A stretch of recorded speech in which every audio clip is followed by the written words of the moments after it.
السلام علیکم ورحمۃ اللہ وبرکاتہ۔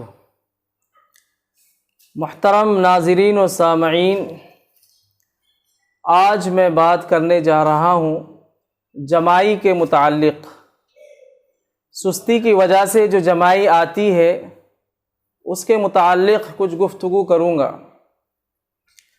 احادیث کے اندر جمائی کے متعلق کون کون سی باتیں بیان کی گئی ہیں وہ میں آپ کے سامنے رکھوں گا۔ حدیث کے اندر آتا ہے کہ جب کسی کو جمائی آئے تو اس کو چاہیے کہ اپنی طاقت اور ہمت کے مطابق منہ بند کرنے کی کوشش کرے یا پھر اپنے منہ پر ہاتھ رکھ لے،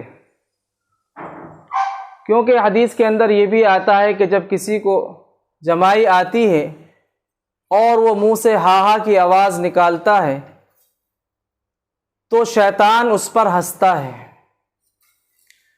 یہ بھی آتا ہے حدیث کے اندر کہ جب جمائی کسی کو آتی ہے اور وہ اپنا منہ کھولتا ہے تو شیطان اس کے پیٹ میں داخل ہو جاتا ہے۔ اس لیے حدیث کے اندر یہ ارشاد فرمایا گیا ہے کہ جب تم میں سے کسی کو جمائی آئے تو چاہیے کہ وہ اپنے منہ کو بند کر لے، اپنے منہ کو زور سے بند کر لے، یا یہ کہ اپنے منہ پر ہاتھ رکھ لے۔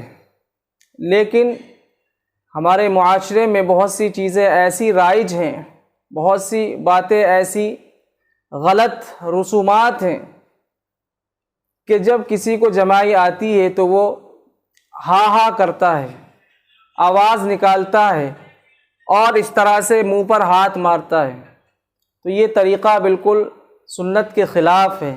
یا کسی کو جمائی آتی ہے تو وہ اعوذ باللہ من الشیطان الرجیم پڑھتا ہے، یہ طریقہ بھی بالکل غلط ہے۔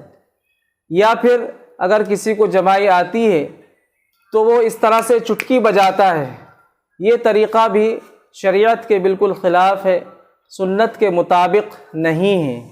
اس لیے ہمیں چاہیے کہ ہم جو بات حدیث کے اندر بتلائی گئی ہے اس پر عمل کریں، یعنی جب ہمیں جمائی آئے تو اپنے منہ پر ہاتھ رکھیں یا اپنے منہ کو زور سے بند کرنے کی کوشش کریں۔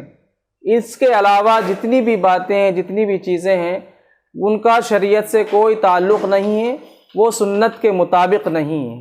تو ہمیں چاہیے کہ ہم سنت کے مطابق عمل کریں اور اس کے علاوہ جو چیزیں رائج ہیں ان سے بچیں اور اجتناب کریں۔ اللہ تعالی ہم سب کو عمل کی توفیق عطا فرمائے۔ السلام علیکم ورحمۃ اللہ وبرکاتہ۔